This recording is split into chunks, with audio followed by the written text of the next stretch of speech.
All right, welcome back to the Solar Surge Podcast. Hey, if you're new to the Solar Surge Podcast, on this program we meet with the top CEOs and the top industry leaders in the solar plus storage space, really to make sure that you all have the best up-to-date market information, especially for those of you who are in the solar industry, whether you're a sales professional, contractor, electrician. We want to make sure that you have the best information, and that's why we go out and try to find the best guests who are sharing how they've found success in their solar businesses. Now, in today's program, I have a special guest for you. Jared Gillespie is the CSO and co-founder of Fusion Power, headquartered in Arizona, one of the top Arizona solar companies. And for those of you who don't know Jared, I'm just going to give you a quick background on his bio here. Jared's been in the solar industry for 17 years, beginning in 2003, starting in direct sales, including door-to-door selling. He also has done satellite TV sales in the past.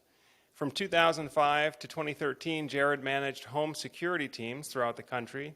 And in 2013, Jared was hired to help establish the direct sales program at one of the largest solar companies in the U.S. and led his team to be the top installing teams in the industry. Jared is married and he has 5 children. So Jared, thank you again for joining us. Welcome to the Solar Surge Podcast. Thanks for having me, Joe. I'm excited to visit with you today. Absolutely, absolutely. Well, we're excited to have you on as well. Obviously, you all had a massive presence at SolarCon last month, and so congratulations on that. Just kind of curious, how has business been going for you all? It seems like you have a lot of energy and a lot of momentum. It does, yeah. We've been working really, really hard. We have an incredible team, and it's funny as you go through the different phases of growth, and you bring in new talent. Our COO always says, where we're going to be in a year from now, half the people that are going to help us to get there aren't even here yet. And so it's been really fun to see all of the new growth with the people and the talent that we brought in to take us from kind of one level to the next. But right now we're at a really good clip. I'm excited where we're going. We're pacing with our business plan this year. Obviously, it's always really tight as you're trying to follow those numbers week to week, and you have to make up when you have dips, and you're grateful for those weeks where you overproduce. That gives you a little bit of insurance. But we're pacing well, and we have a lot of good stuff going on the sales side, on the operations side, on the finance side. So we're excited. We're very optimistic about what's happening with the business right now. Well, that's great. We're excited for you and your success as well. Obviously, as I said, just tons of momentum, it seems, coming out of SolarCon. And I know that you've also started your own podcast. I've had a chance to see a number of your podcast episodes on the Fusion Power Company channel, including the most recent one that you did with James Reese, who is your head of procurement.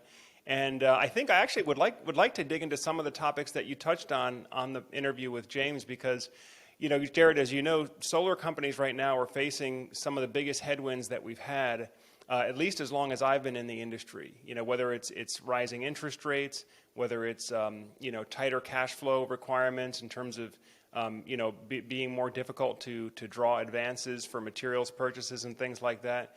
So I guess let's just start out there. Jared, how has the solar business changed in the last year, from your perspective as an install platform, an install company? And what do you think it's going to take really to be successful in this new environment? And it's a great question. Anybody that's joined solar in the last year probably felt like, what in the world did I just get a part of? Because it has been, we've always called it the solar coaster, right? It's always all over the place. It always has been in the last 10 years that I've been doing solar. But boy, the last couple of years have been especially turbulent. And maybe even, you asked about the last year. I think I might even go back 2-3 years. Really with the start of COVID is when it just kind of started getting bonkers. During COVID, all of a sudden supply chains completely shut down. So if you don't have supply, that means your demand's high. No supply, what happens to pricing? It goes way up. And so, on that episode with James, he talked about how hard it was to find even some of the most basic parts. And those that you could find, you were paying 10x for some of those parts. And so not only was it difficult to be able to procure the equipment and be able to install in a timely manner for our reps and for our sales partners, to do it at a decent cost was very difficult. And so whatever margin we thought we were going to be able to make as a company to be able to continue to operate went down to nothing. And that's a major challenge for installers that we're still dealing with. We're seeing some loosening on some of the equipment pricing, but a lot of it's still really high. And as you're dealing as an EPC, you rely heavily on your cash flow, and that cash flow is going to come largely from the margins that you're able to maintain off of installs. But when you have the pressure of high dealer fees, meaning reps are having to sell lower, and having to have the prospect of possibly bumping up red lines to maintain that margin for operating capital, you're in a very, very tight spot. And so it's been very interesting as we've tried to navigate that stuff. But between supply and pricing, and then now over this last year with interest rates going sky high due to inflation, with dealer fees doing what they've done, it's added a lot of extra challenges. With all of that said, and cut me off if I'm going too long, if you want to break me off here, but one of the biggest challenges is as installers are struggling to be able to cash flow their installs, it's going to affect timelines. It's going to affect capacity, right? And so you're seeing a lot of installers that will install a job, but it's taking them 6 months to get PTO'd. Well, the way that the lenders fund, it's based on getting PTO'd. It's based on getting those jobs on the roof. And so if I'm a lender and I'm giving an installer an M1 payment for thousands of dollars, but I'm not getting my return, that job's not getting installed for 6 months, that's a lot of money that I'm floating. And so we've seen lots of problems on the lender side where they're not able to execute on their contracts. And now lenders are having to tighten up. They're getting away from M1 payments, which makes it even harder now for installers to procure their equipment because they rely on that M1 payment, and it makes them harder to be able to pay their sales reps, which is vital to keep sales reps happy and able to continue to produce. So there's a lot of challenges out there right now, for sure.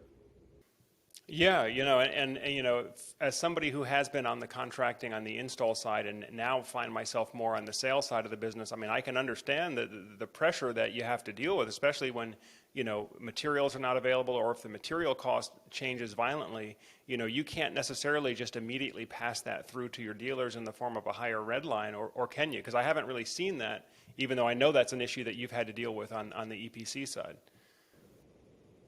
Yeah, and for us, what we've always tried to do is we've always had to try to have standard equipment, right, where you don't have to pass on an adder. But there's just a lot of panels out there. There's certain brands that are just high priced, and it's like we have to charge an adder and pass that on to the customer. And so those higher wattage and some of those more premium panels, we just charge an adder, and if the reps want to use those, great, they can. They'll just need to pass that cost on to the customer or eat it themselves, I guess. But we always make sure that there's still a base level module and inverter that is not going to affect the rep's pay. Absolutely. So Jared, I guess you touched on the issue of M1s and advancements from lenders to installers, and I know that's been sort of a big change in the industry this year, as a number of the popular financing companies have really curtailed how they're willing to advance funding, or some have done away with it altogether, it seems. What does that mean for a solar contractor? Maybe as a sales rep doesn't quite understand what kind of position that puts the contractor in, but what does that mean for a solar contractor, and what do you think we're likely to see over the next 6 months or so as contractors have to deal with that new cash flow reality? And it's a great question. I hope that reps can understand this because, I grew up in sales. And so there's a lot of stuff that I just assumed was happening. I get paid, and if I don't get paid, then that means the installer either doesn't know what they're doing or they're being greedy or something, right? I put on the installer, but it's really important to go up the river to find out what's happening here. So, if you're doing any sort of volume as an installer, you could be spending anywhere between $100,000 to $1 million a week on inventory. On top of that, you're paying your crews, you're paying your account managers, you're paying your service techs, you're paying your building and your insurance and your cars and your vehicles, you're paying your advances on sales. But you could be cash flowing, you could be having to float hundreds of thousands and millions of dollars a week. That's very difficult for a business. And so installers in the past have largely relied on advances, the same way that reps rely on advances from their installers. Installers rely on advances from the lenders to be able to help cash flow that business, to be able to get an M1 payment, a portion of that contract price, buy the equipment, pay for all those operating costs that we just talked about, and pay in advance to the sales company. Well, if that money's gone and that's dried up, now what is the installer supposed to do? How are they supposed to install? How are they supposed to be able to do everything at the same speed as they once were? It makes it very, very difficult. So they either have to raise outside money or they have to slow down operations and wait for other install money to come in and then backfill, reimburse, and give them capital to fund the next round. But it's going to end up slowing things down. So Joe, to answer your question, like, what are we going to see? We're going to see one of two things. We're going to see install time slow down for companies that don't have, if they haven't raised capital or they don't have a good cash position. We're going to see install times are going to have to slow down for them to be able to cash flow that. Number one. Number two, and more serious, is we're going to unfortunately see a lot of companies go out of business. I fear for a lot of the companies in California right now, and we'll get into NEM2 and 3, I'm sure, in a minute, but right now you have this massive influx of accounts that took place in March, and those installers have paid out all of their cash in M1 payments to the reps, but now they don't have any money to fulfill. And so they have this huge backlog of installs, but no cash to actually buy the equipment to install it. So unless they had cash on hand, or unless they're able to negotiate extended lines of credits with the lender suppliers, it's going to take a long time to get through those pipelines. And unfortunately, I think we're going to see a lot of those companies just have to fold and say, we just can't do it. We're out of money. Hopefully it doesn't happen, but unfortunately, I think that's kind of where the economics of this thing are going to end up playing out. Yeah, and I actually had a chance to sit down with another install company CEO during SolarCon, and we talked about this issue for about half an hour. That tightening credit is kind of exposing how credit dependent many of these companies are, whether it be on the install side, the sales side. One thing that a lot of sales reps probably have experience with is the fact that most homeowners are using credit to purchase the solar system. And so credit approvals and interest rates and monthly payments, they see that side of it. But what I don't think a lot of them understand is that the installer's operations are also very much dependent on credit, whether it be advances from the finance company or lines of credit from the material suppliers to, again, allow you to get your hands on the material, install it, and then hopefully close out and get paid for the project before the invoice is due with the material supplier. And so if all those credit transactions, if there's no credit to facilitate those transactions, that these businesses are going to have to try to maneuver into a different operating rhythm, and many of them may not be able to execute that turn.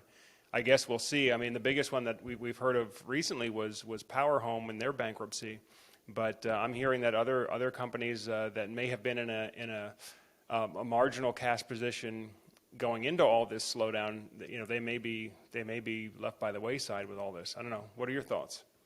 Yeah, I think it's just going to be really important that EPCs get on top of their finances. We really need to be mindful of what it's going to look like in the future, what cash flows are going to look like based on today's volume, and what money's coming in, what money's going to be required to go out to fund the growth of installs, depending on what your pipeline is now or what you expect your pipeline to be. But I think that a lot of companies that are forward-thinking, you're seeing a lot more of those installers having to reduce M1s, or we've seen a lot of them having to get away from M1s altogether, because whatever money they still may get from the lender, and again, most of them there is no M1 anymore, all of that cash that's available is going to have to go towards operating the business and buying that equipment. And so I think as sales reps, have these conversations with your EPCs, have these conversations with your installers, try to find out where are they, if they know, if they're up to speed on this, but find out, are they going to be able to continue to pay you M1s?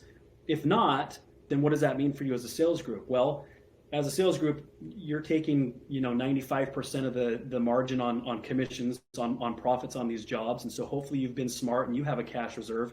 You can still pay your guys M1 payments yourself, but if you're going to have to rely on your EPC, that may not be an option. And so it's time to start preparing. If you're a sales org leader, if you're an owner of a sales org, you may need to start kind of prepping reps.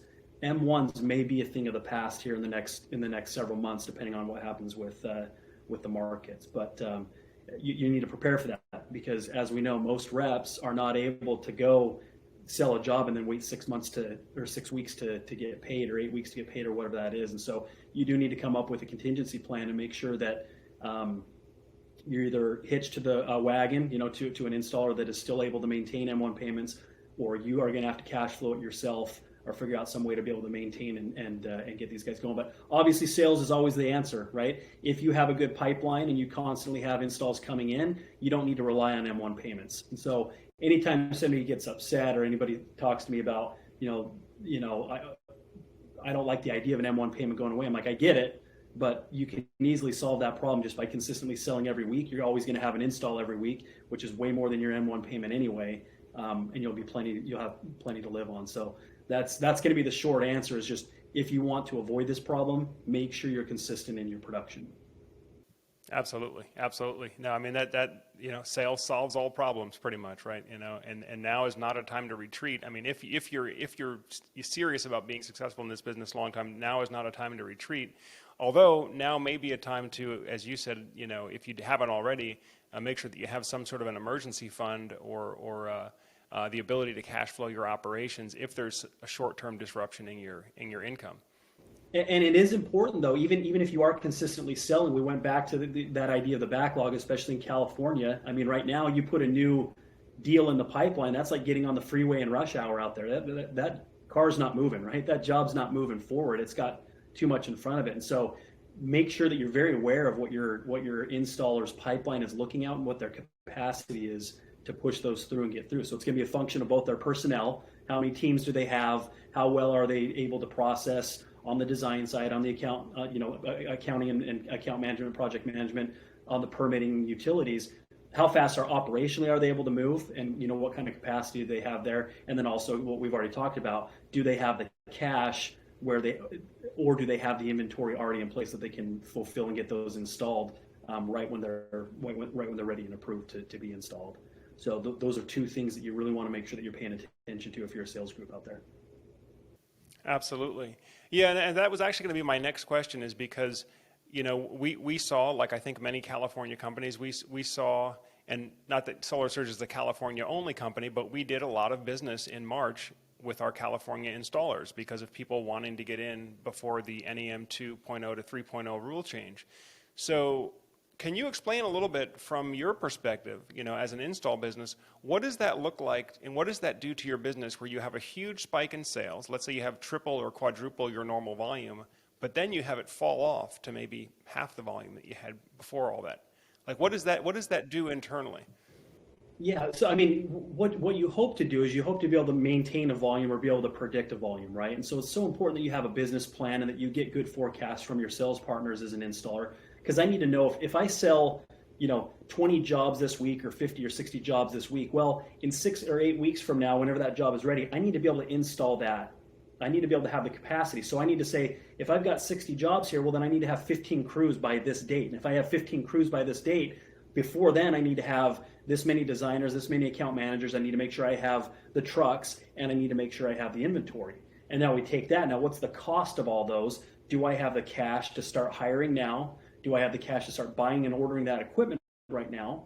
Right. And so I have to go down a whole bunch of different levels to make sure that I'm prepared for 6 weeks out. If I wait for 6 weeks out, that job is ready to get installed, or all 60 of those jobs are ready to get installed from 6 to 8 weeks earlier, but I'm still running with 5 crews, what happens? Well, now I have to schedule those jobs out 2, 3, 4 weeks from now. And now we've gone from a 6-week period to a 10-week period on an install perspective. And so now we start stretching things, and now we start getting, sales companies are getting very uncomfortable.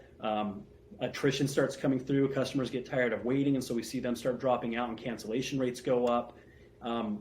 Those are some very big factors that you have to be paying attention to. And so as an install company, we have to obsess over that stuff. And so, like I said, we've got our spreadsheet that breaks down to 50 line items of what do we need to have in place and when, in order to fulfill whatever these projections may be.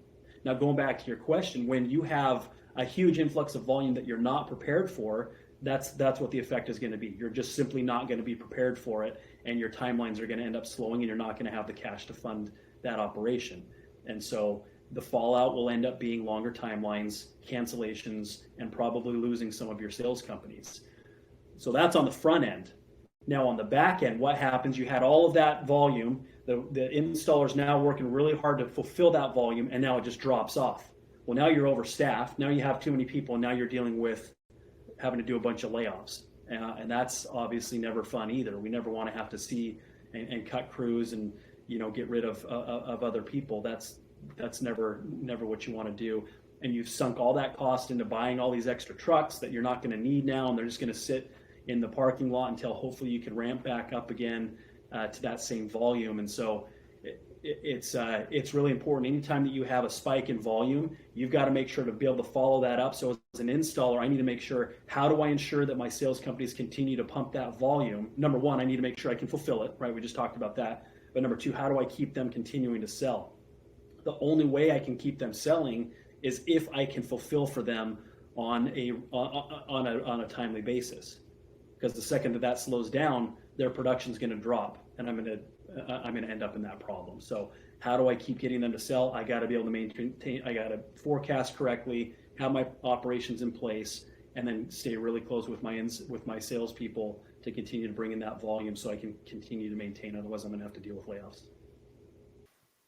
That's great. Thank you for explaining all that, because I do think it's very easy as a sales organization to just see an increase in volume and think, well, there's tons of commissions now coming in. It's not realizing that it actually poses much more of a challenge on the fulfillment side to be able to deal with a temporary burst of high volume, but then having to go back to maybe the same volume or maybe even lower volume in California.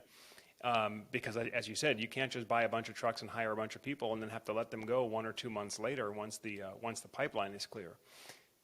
It can be very challenging. If I am a sales company, right, we talked about, as a sales company, you need to ask, what is your capacity and what is your cash flow right now? If they don't have it, and hopefully your installer is willing to be honest with you, and hopefully you have a good relationship where you're willing to continue to put accounts with them if they do have that capacity and they do have the cash flow. But if they don't, you got a lot of people you need to take care of. And so it's important that you find other options and other installers, other EPCs that can do that fulfillment for you. So right now we're seeing a lot of companies having to pivot for that reason, but shop around. I'd love to talk to anybody, but there's a lot of great companies out there that do have the capacity and do have the cash flow that can fulfill for you. But make sure that you have contingency plans to ensure that, if your installer comes against a wall and they can't fulfill anymore, you don't want to lose your guys. I was talking to a recruit a couple weeks ago where I think he said half of their lead setters all went home because it's like, well, we're not going to be able to fulfill and get installs for you for the next 10 weeks. And the lead setters are, all right, we'll bounce and go find another company. And they basically lost everything that they've been working so hard to build up to. So that can definitely be tough. Yeah. Well, thank you for explaining all that, because whoever you're working with, whether you're a sales organization, whether you're an EPC company, at the end of the day, it really is a partnership. And I think if you're looking for long-term success, you need to look at it as a partnership. What's good for one is good for the other. And, I can understand kind of short-term thinking, hey, I just want to get a job installed fast. I might break an install relationship and try fulfilling with somebody else. But the reality is, every EPC company is going to have to deal with this to some extent. And Jared, I guess I would ask you next, what are some red flags that a dealer might be on the lookout for that might indicate that their EPC partner may be on shaky ground? Outside of California, because I'm not going to blame any EPC right now. You had a massive change imposed by the utility company, which created great urgency with a lot of people coming in. Some of those installers were ready and they were forward-thinking. They knew that there's going to be an influx. They prepared for it, and they're continuing to install without a clip. Most of them were not prepared for the amount of influx. So I'm not going to hit them on that. But in every other market, that timeline is going to be a good reflection of how well are their operations set up. And so, at Fusion Power, we have basically our cadence of 21 days plus permit. Okay, we feel like between the kitchen table sale to getting site survey, design approval, permit, utility, all of that done should be 20 days or less for the most part, right? And then you're going to wait on the city for permitting, and you're going to wait on the utility for approval before you can get it installed. Once that happens, we will install it within 5 days. So our start to finish is going to be internally. We have a 22-day process, 22 to 25-day process, plus whatever that permitting time is that we can't control. I feel like we're pretty average, maybe a little bit faster than some, but if you want to use that as kind of a benchmark, if your installer is taking longer than that, outside of the permitting time that is not within their control, that may be a flag to look at and ask some of those questions. Is the speed, is it an issue with not understanding? Well, one, is it personnel, right? Is it lack of, do they have a lack of staffing? Do they not have enough crews to actually get them on the roof? Is it a cash flow issue? Are they getting jobs approved quickly, but having to wait a long time to install because they don't have the inventory, they can't afford the inventory? There's certain things that you keep, as a sales org, it's kind of hard to know without asking those direct questions. And so if you're seeing slow install times, it's good to call a meeting and say, hey, let's talk about these times. What are the reasons? And the installer should be able to tell you. It's like, well, if you're selling 4 hours away, that's going to be a slower install time. I'm not going to send a single crew up there on Monday, have them come all the way back, another one back out on Friday. I'm going to wait till both jobs are there, and I'm going to install them both on Friday and Saturday to be more efficient. Well, that's going to slow that other install down by 4 or 5 days. So, if those delays can be explained, then whatever, take that explanation and see if it works for you. But if it's an overall, you're in a city that doesn't require permitting and it's still taking you a long time, there's something operationally going on there that might be a red flag that you'd want to kind of look at other partners and see if there's a better option out there for you. The other thing that I would look at is, are your installers being dropped from their lending partners? I just met with the guy yesterday. I'm out here in Texas right now on a sales blitz, and I met with the dealer yesterday. He reached out and said, hey, I've been with an installer for the last 4 years. I really like them, but they just lost their account with Dividend. They just lost their account with LoanPal. They just lost their account with, I can't remember, Service Finance or something like that. But they lost these accounts. He said, I need to be able to sell. I need to be able to pivot. If I can't get approved with one lender, I need to be able to go to the next. So I said, great. Well, we have all the lenders that you want. We work with 8 of them. You can use any of them. We're on very good standing with those. But we had a discussion. We said, I asked him, I said, do you know why they're getting dropped by these lenders? He's like, well, not really. And so we kind of went through what we were talking about a little bit earlier. It's like, if the installer is not able to get the jobs put through quick enough, the lender doesn't want to deal with them because they're floating too much money. Or the other issue is we always talk about speed to install. The other is from install to PTO.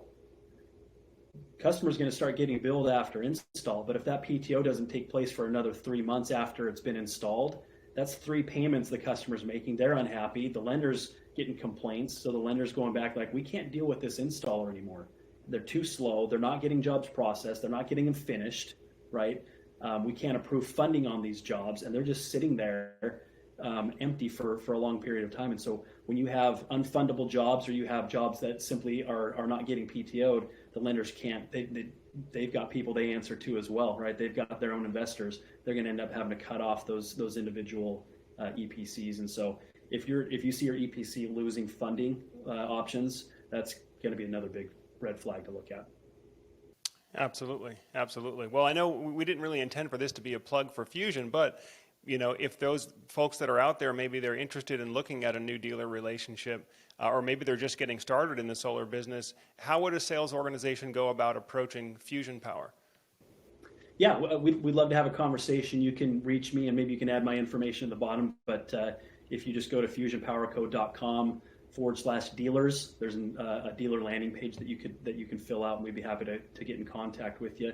We install in California, Arizona, Texas, and then we'll be opening up Idaho later this summer. But we'd love to talk to you and see if we have some options that would work for you. I'm very confident in our operations. I'm very confident in our products. I'm very confident in our customer service and our rep service and our transparency. I think we have a great platform that can help you out if you're looking for a new partner, or if you're looking for another partner to help out, supplement some of the challenges that you're going through. I think that we might have some solutions for you. So I'd love to talk to anybody that's interested. That's great, Jared. Thanks for that. And just, full disclosure here, Solar Surge does partner with Fusion Power in a handful of states. So it's a relatively new relationship. One thing I can tell, Jared, just right off the bat, though, is that you do have a company culture that really comes through in your messaging and your approach. And communication is really important to you all as well.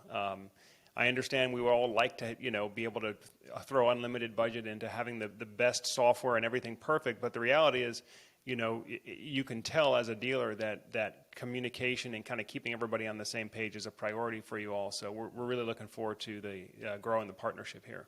Well, I appreciate that. We've been very impressed with you guys so far. We look forward to a good partnership with you. One of our core values, though, is family first.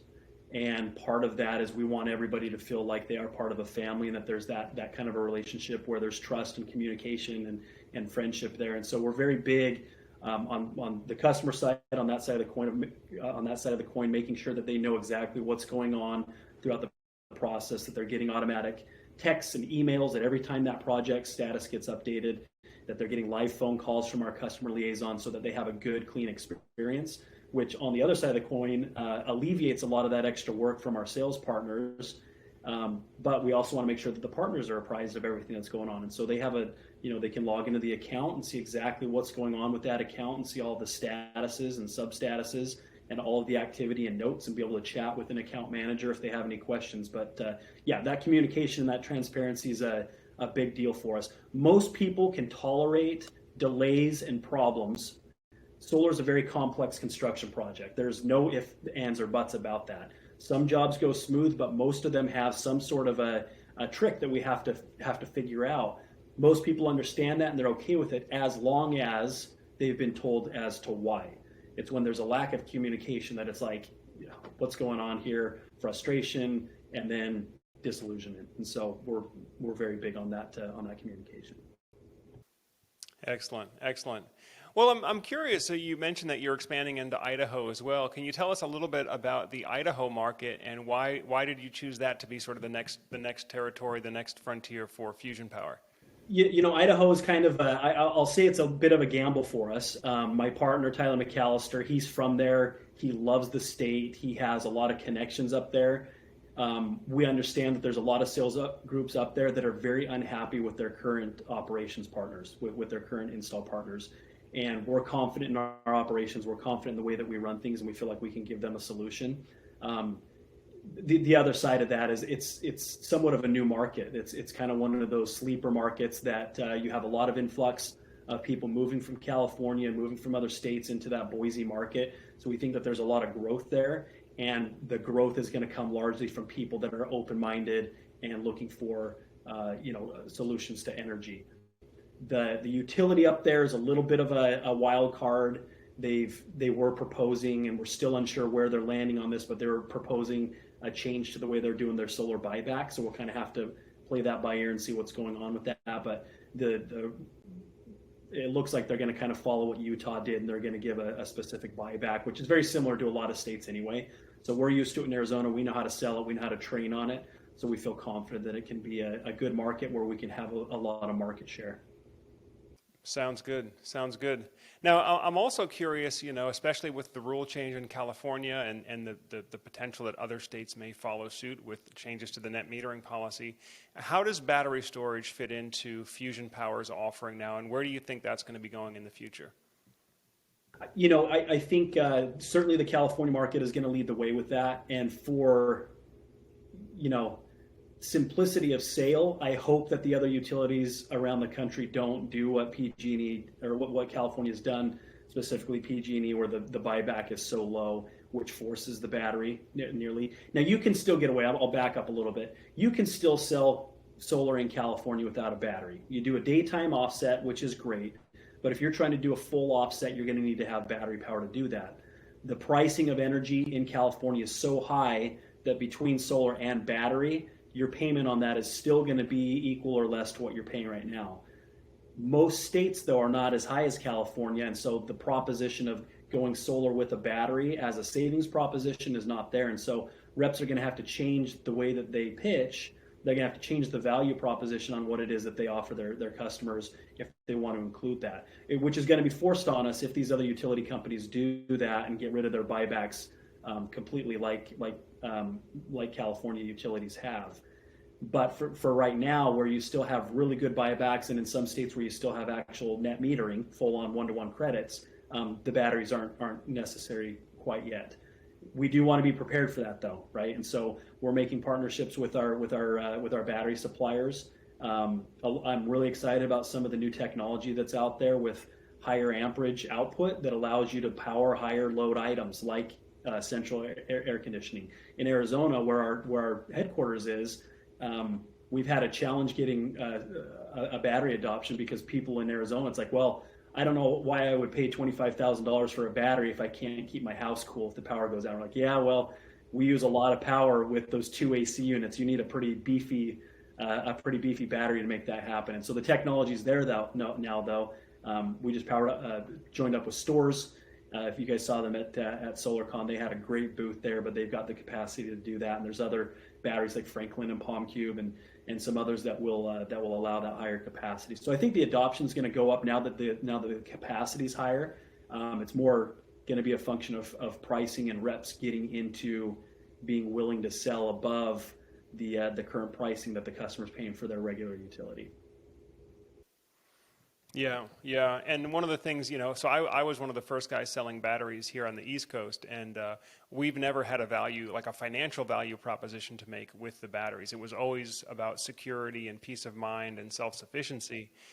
California still has this unique opportunity, as you mentioned, where even with the cost of the battery, they still end up with a lower monthly payment for solar than they would by just sticking with the power company. But any reps out there that might be listening, I just want to encourage you, there are reasons that people buy solar other than just the financial savings or the environmental impact. Some people just like the idea of being able to produce and use their own power, and they just want it. They just like the technology, and they just want it. And depending on where you live, like especially East Coast, where you have a lot of those grid systems that are terribly old and antiquated, they have a lot of power outs. And so the batteries just make sense, and people are willing to pay more for the convenience of not losing their power. The other thing is that a lot of those utilities, and even in some of the newer states, the utilities are incentivizing people to add batteries. The demand on the grid, I'll go back to Arizona again, in the afternoon when you have 120-degree temperatures outside and everybody's running every AC, every air conditioning unit in the state all at the same time, that's an enormous power draw. And so if they can get people using batteries to relieve that grid pressure, they're willing to give incentives. So they've got some pretty aggressive incentives out for people that actually add batteries to the system. So I think that we'll see a lot of those kind of SRECs come through as batteries get more available and popular. Yep, absolutely. And here at Solar Surge, we'll do our best to stay on top of those as those rules and as those incentive programs become more available. Jared, I know that we have a little bit of time left here, and I guess I would just sort of ask you in closing, if you had to leave, a final message with any of the viewers here, again, in light of how the market conditions have changed, how the financial conditions have changed, how can they go about having a successful solar career right now in 2023? Plan.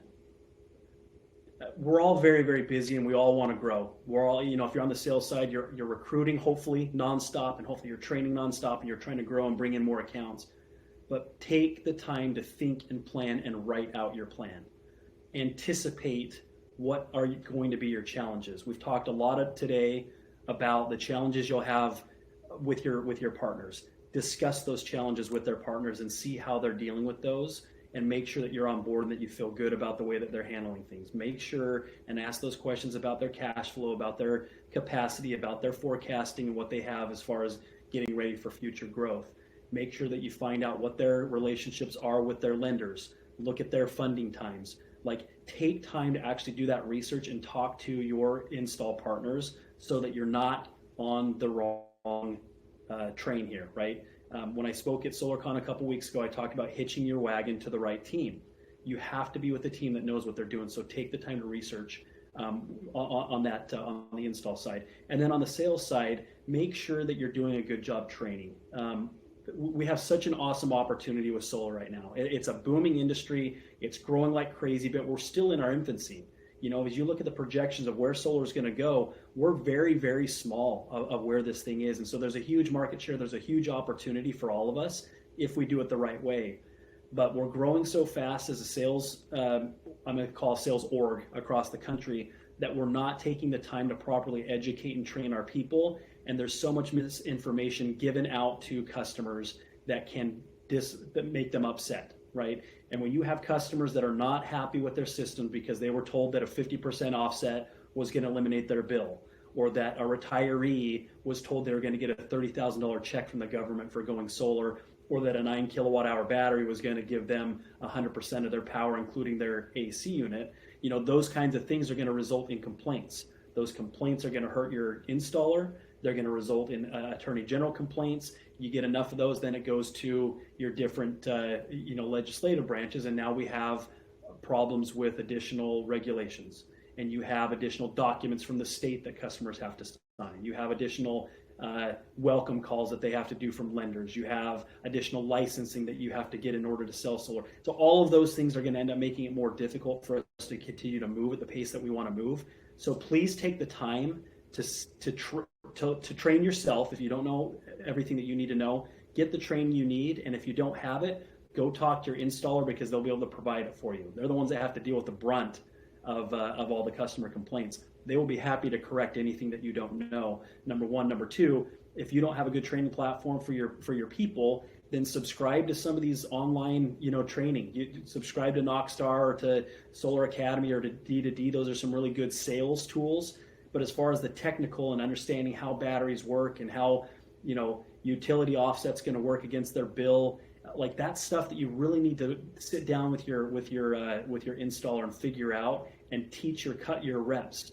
I would, as an installer, we have a compliance requirement for all of our sales partners and all of our reps, where they need to watch a compliance video and and go through a whole bunch of other trainings so that they can understand the implications of what it is that they're selling. It's just so important that we, from a family first value, that we take care of our customers, that we give them the same deal and the same proposition that we'd want to get ourselves, or that we'd want our own parents to get. And so if we're not careful about that, we can really poison the well for everybody. And we don't want that to happen, because again, the opportunity is so freaking awesome right now. We all have a bright future if we can all just commit to doing it the right way. And then maybe if I can add just one other thing, is to make sure that you commit to values. If you don't have a value system that's driving you in the way that you live your life, you're going to end up taking advantage of people by default, because there's so much money on the line. I've never seen a product where reps can go out and make so much money so quickly. And unfortunately, the base side of ourselves is going to tempt us to take advantage of people, to omit truths, to change truths, to do whatever we can to get that sale, to make that big commission that we can put people in a bad situation. And it's never worth jeopardizing our own integrity to get a sale. And so find what your values are and commit to those values. If you commit to your values, you're going to get so much further in life. When you truly seek to help other people, you're going to be so much more blessed in your own personal life and with your business. You don't need to do things the wrong way. And so I think if we can commit to those things, to training and to high value, high moral character, we have an extremely, extremely bright future, as long as we take time to understand what are we going up against. What are our assets and liabilities on the sales side? What are our assets and our liabilities on the install side as we work with our install partners? If I were to ask one more question, I think that's what it would be, Jared. It would be that, let's say you're an installer right now. You've only been in the business for a few years, and all you've known is consistent growth year after year after year. And now it seems like things are a little bit shaky. What are some red flags maybe that the installer needs to look at on their own that might indicate, hey, there might be a structural problem here? And if so, what are some changes that they can implement now before it's too late and the business might fail?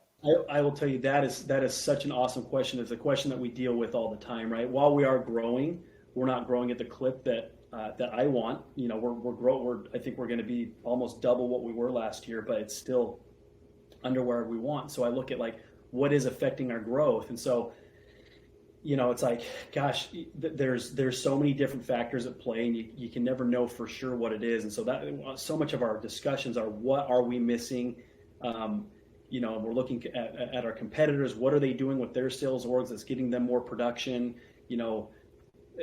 There's companies out there that might have a lower starting red line than we offer, but it's like, going back to the margin that we're talking about, we know that we need to operate off of a certain margin in order to be able to run the business healthily. And it's like, we could bring in more volume and sacrifice that margin and put ourselves in a cash flow situation that's going to end up sabotaging that anyway, right? And so we have those debates. We have debates with, some of these installers that are doing premium mods without passing on that adder to the customer. And it's like, we could do that as well, but then we're going to be in that same situation. We're going to end up taking that, 10-cent margin bath. I mean, sometimes we're only making 10 cents to be able to capitalize, to be able to run the business anyway. And it's like, if we give that away, we're just not going to be in a situation that's going to allow us to grow. We want to be able to show healthy financials. And so we debate with that all the time. It's like, where is the risk factor of like getting more volume and offering the sales orgs what they want versus making sure that we're on solid footing? Which one is more important there? And so we try to find kind of a middle ground on that.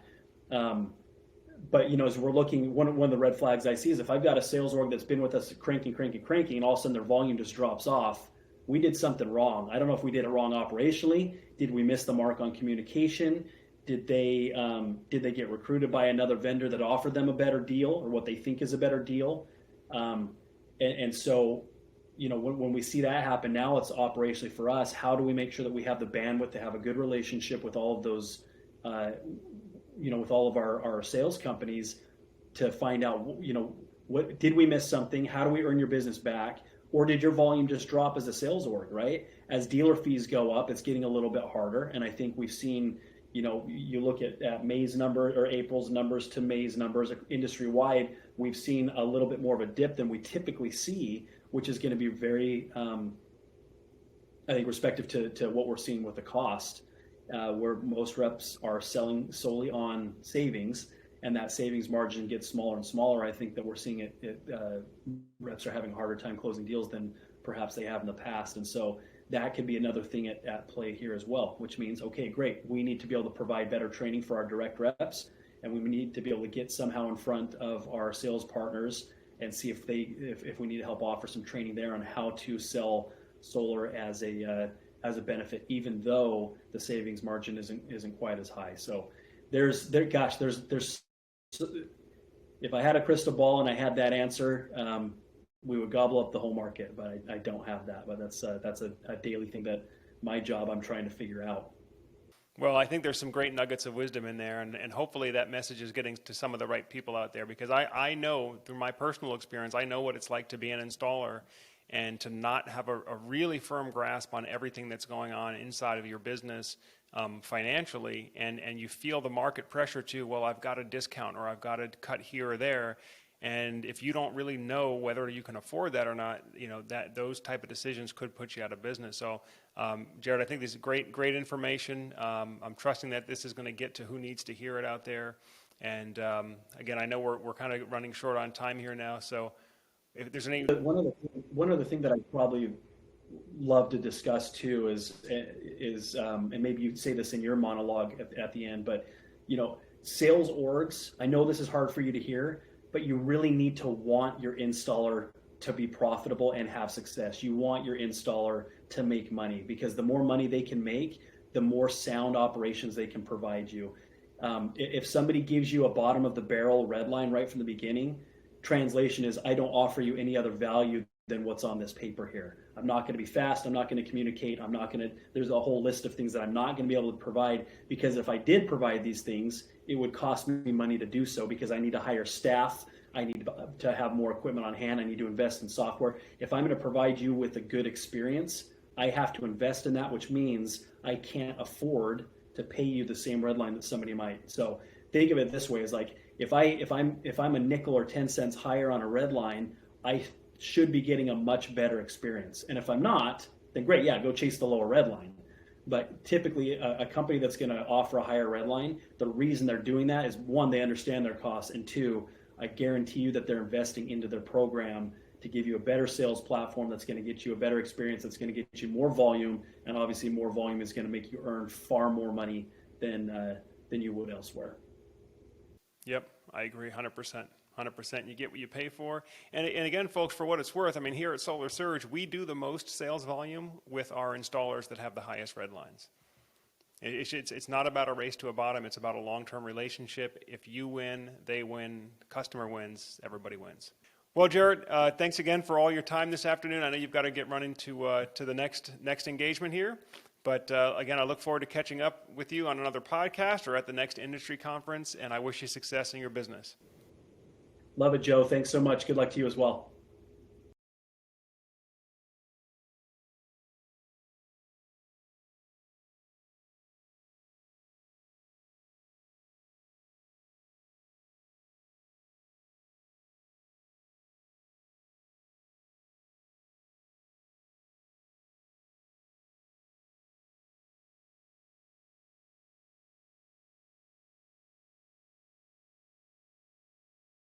Okay, I think that does it for now. Thanks a lot. I know we used just about every bit of that hour, All right. but no, it's good stuff. Really, really great stuff. Thank you. Good. Good, good. All right. Well, appreciate it. Send me a Yep, copy yep, of this when you absolutely, get it all put absolutely. We'll together. do. Have a safe flight, and we'll talk soon. I know we've got projects coming through now, so lots to talk about. All right, great. Awesome. Yep, thank you. Cool. Thank you, sir. Bye. We'll see you.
That's great.